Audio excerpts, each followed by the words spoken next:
अस्सलाम वालेकुम दोस्तों, जीमेल अकाउंट बनाने का जोड़ा ना तरीका है मैं तुहानू सिखा देना। बड़ा आसान है, 2-4 स्टैप ही ने। 2 मिनट की वीडियो देखो, गूगल ते जाओ, जीमेल अकाउंट सर्च करो, 3-4 जोड़े लिंक होते हैं किसे दे आओगे, अगे आएगा क्रिएट अकाउंट, ऐसे ते दबाओगे, फिर आएगा क्रिएट अकाउंट, वाली विंडो खुलेगी।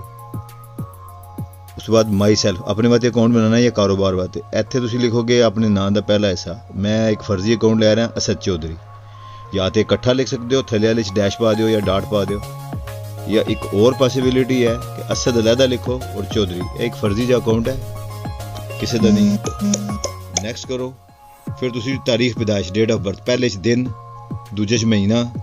मैं एक फर्जी जो सिलेक्ट कर रहा। एक चीज़ मैं ट्राई कर रहा कि अगर कोई बच्चे का अकाउंट बनाना हो, उसकी एज थोड़ी हो, बालग ना हो, यानी कि 14 साल या 13 साल जितने भी गूगल लेंदा नहीं है, वो की कहता वो नहीं बना देंदा। फर्ज करो असीं कहने असद चौधरी मेल, इनू जिसले तुसी करोगे यस नैक्सट फॉरवर्ड, तो वो तुहाडे कोले आ जाएगा फौरी तौर पर कि यह तो चाइल्ड अकाउंट है। देखिए आ गया, कहते किसी पेरेंट के नाल तुसी अटैच करके वालद के नाल, बड़े के नाल गार्डियन बना सकते हो। तुसी डेट ऑफ बर्थ चेंज करो, ज़्यादा करो एज, मैं 2000 किया फर्जी तौर पर। उन्हें कहा जी अपना अकाउंट क्रिएट करो। ज़ाहिर है जो तुहाडा नाम होंदा असद चौधरी, दोबारा लिखांगे असद चौधरी पूरा आ गया। अगे लिखांगे चूँकि डेट ऑफ जो ईयर ऑफ बर्थ लिखा 2000, करांगे कहना नहीं ये किसी को है।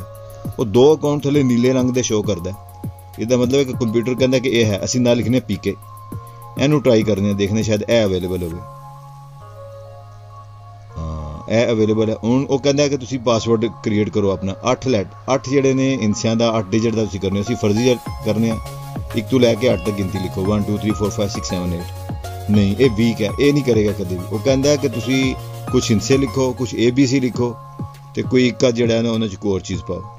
असी फर्ज कर लें पाकिस्तान का P वड्डा कर लो, पाकिस्तान 786 डिजिट भी हो गए, आखिर ते पा देने स्टार या जोड़ा ज़रब का निशान होंदा। थले भी इनू रिपीट दोबारा करना है, उस पासवर्ड में शो पासवर्ड कर लो ताकि तुम सही लिख रहे हो।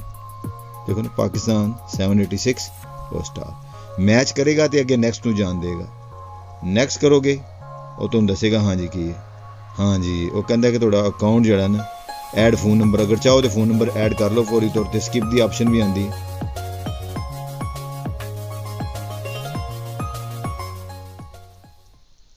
हाँ जी, यह असद चौधरी PK@ वही gmail.com आ गया। यह उसकी प्राइवेसी टर्म्स एंड कंडीशन ने, इन्होंने एक्सैप्ट करके तुसीं अगे जाना। एक दफ़ा रिव्यू कर लो, अगर किसी दोस्त को टाइम है पढ़ ले, नहीं है तो कोई इशू नहीं है। दूसरा ऐसा है, अगर लड़का नहीं किसी लड़की ने अपना अकाउंट बनाना अपना, वो देख ले। एक फर्जी जा अकाउंट में यूज़ कर रहे हैं रिमशा, यह वही प्रोसेस होएगा, रिमशा मलिक, उसी तरह फीमेल, सारा प्रोसेस उसी तरह ही है। उसी तरह ईमेल क्रिएट करनी है। ऐसे तुसी देखो कि थले दे रहा है रिमशा मलिक 11, तुसी इनू चूज़ कर सकते हो क्योंकि और कोई चांस नहीं है अभी।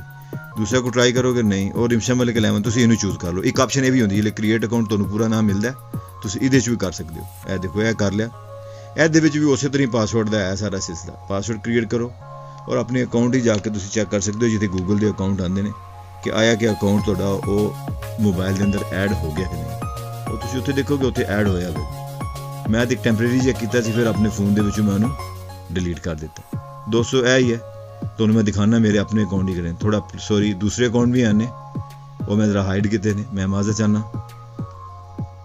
थोड़ा वेट कर लो। बहुत शुक्रिया तुहाडा। यह देखो मेरा IBN स्टूडियो वाला जो मेरा YouTube का चैनल है, वह अकाउंट बनया है आमिर D42 के उत्ते। ठीक हो गया।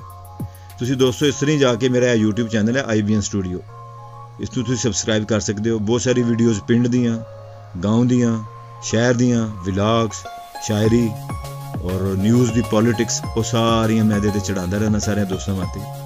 आओ मेरी फैमिली का हिस्सा बनो, तुसी बहुत प्यारे लोग हो सारे, आ जाओ। थोड़ा बहुत बहुत शुक्रिया। मैं थोड़ा इंतज़ार कर रहा YouTube स्टूडियो के उत्ते।